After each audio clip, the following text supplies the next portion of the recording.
$1.87. That was all, and 60 cents of was in pennies. Pennies saved 1 and 2 at a time by both $2 the grocer and the vegetable man and the butcher until one chips burnt with the silent imputation of animosity that chose dealing $1.87, and the next day would be Christmas. There was clearly nothing to do to float down the shabby little couch and howl, so Della did it, which instigates the moral reflection. Life is made up of soft sniffles and smiles, with sniffles predominating, while the mistress of home is gradually subsiding from the first stage to the second. I did not exactly beg a description, but it certainly had that word on the lookout for the medicinary squad. In the vestibule below was a letter box into which no letter would go, and an electric button, also a personating rental, a card bearing the name of Mr. James Dillingham John. The Dillingham had been flung to the breeze during a former period of prosperity, when its protester was being paid $30 a week. Now, when the income was shrunk to $20 per week,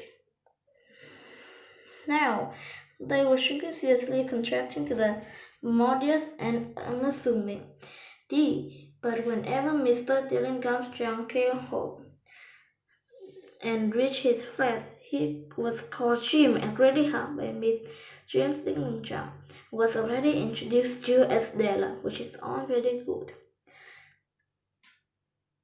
Della finished her crying and attended to her treats with a power brag.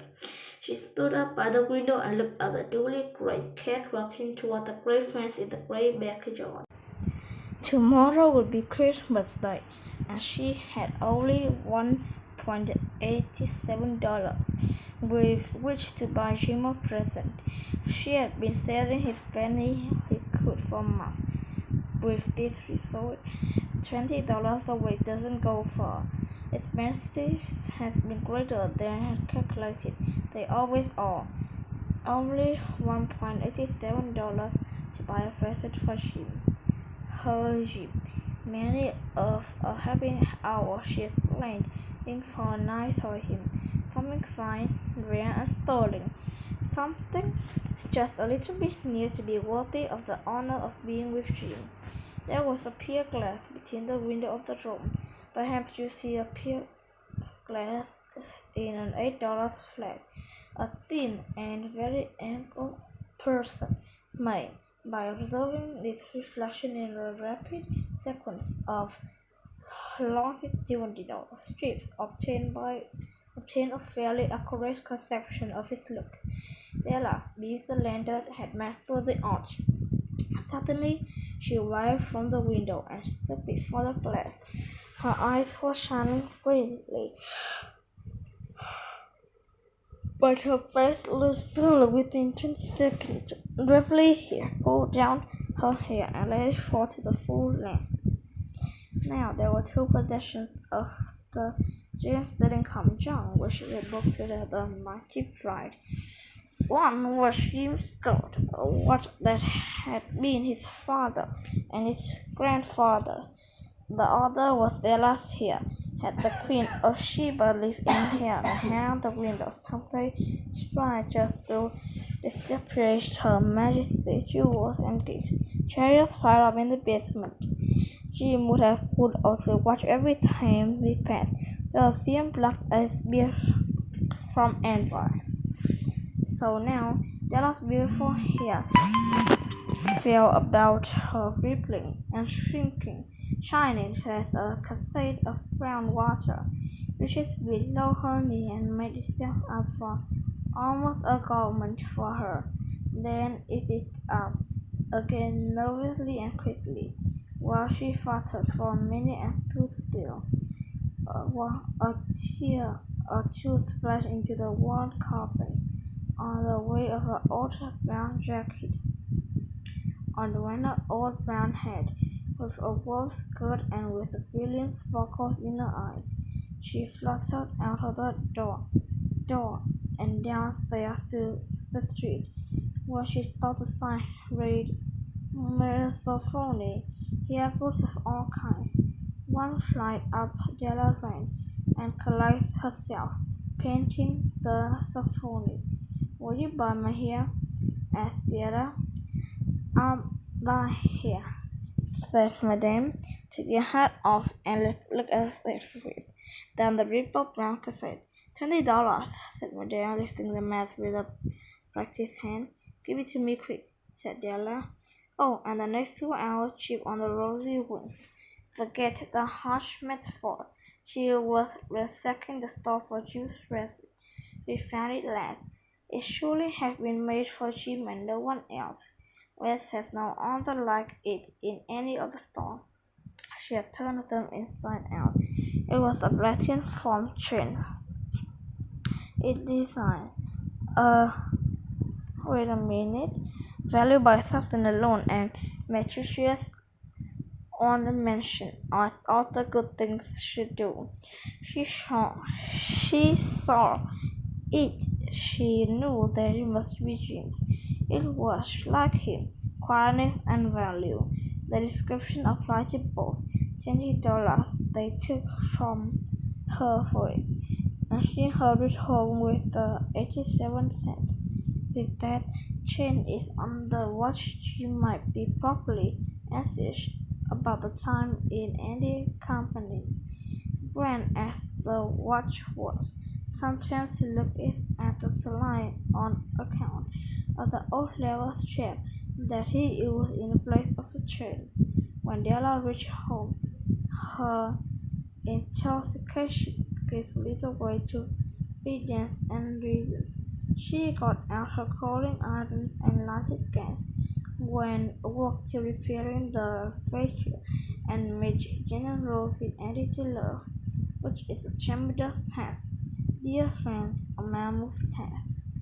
Within 14 minutes, her head was covered with tiny clotted curls, made her look wonderfully like a short schoolboy.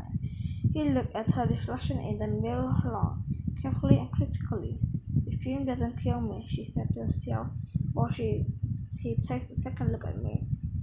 Hell say, I look like Coney Island chorus girl, but what could I do? Oh, what could I do with $1.87?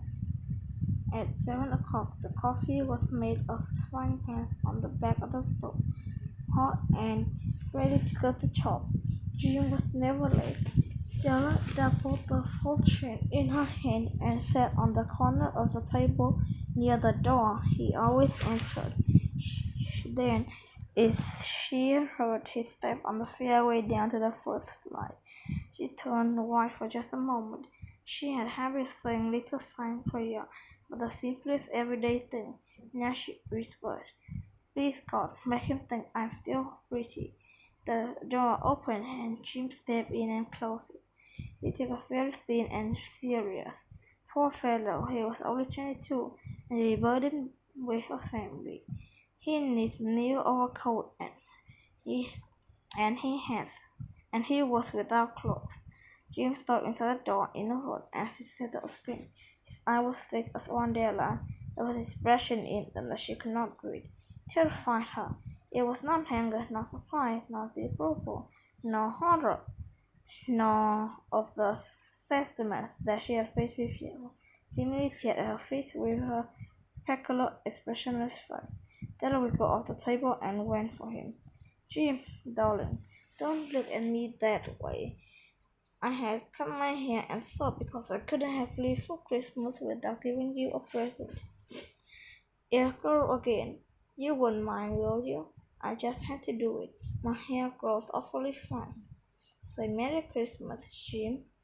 Leslie happy. Don't know what beautiful nice gift I've got you.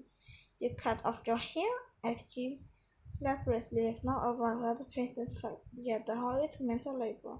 Cut it off and sew it, said Della. Don't you like me as well, anyhow? I'm me without my hair, ain't I?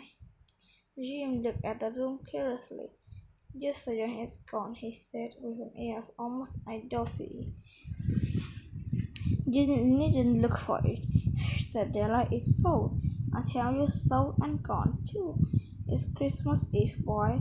You need to be good to me, for it went for you. Maybe the hairs of my head were numbered, but when she on started serious witness, nobody could ever count on my love with you. Shall I put on the chops, Jim? On the glance, Jim seemed quickly to work. He enforced his Della for 10 seconds and let us record with a discreet some inconsequential object in another direction. $8 a week.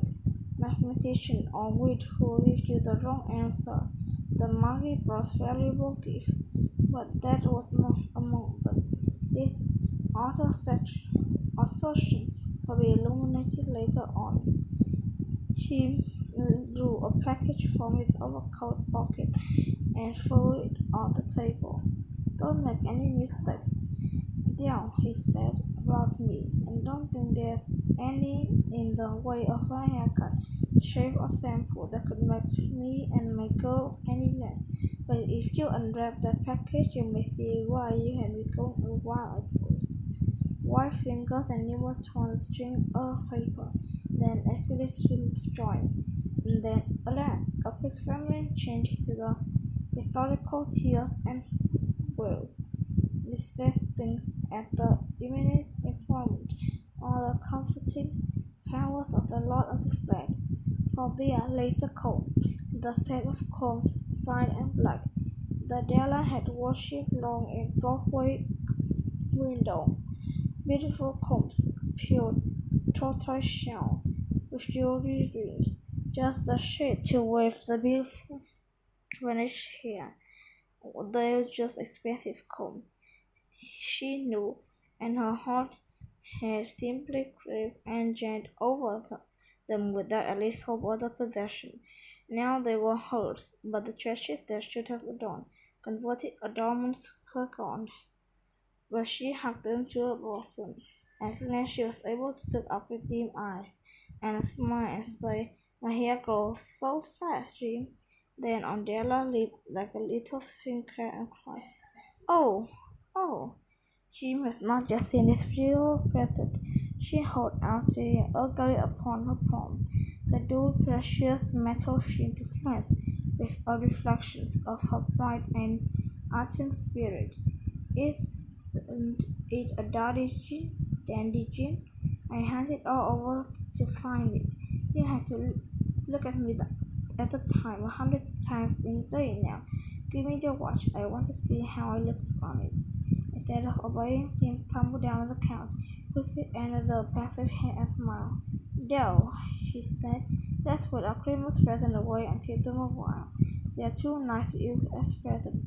I sold the watch to get money to buy your comb, and now I suppose you would put the chops on."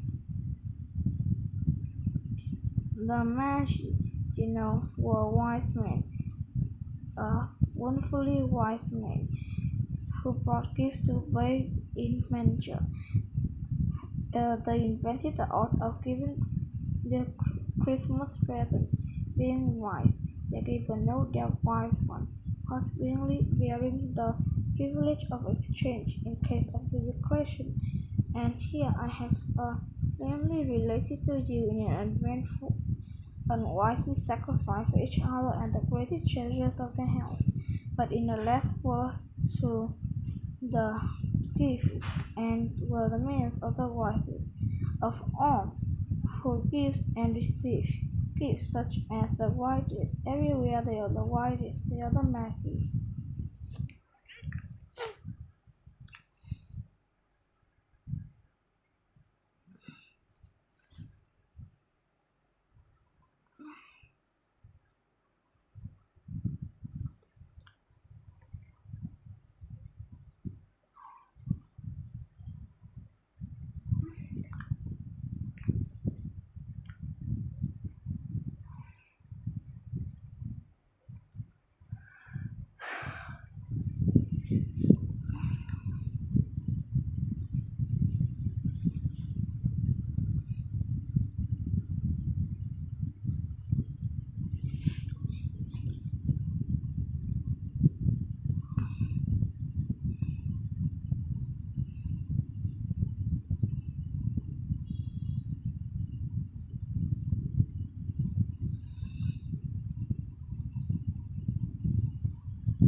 job on a perfect score.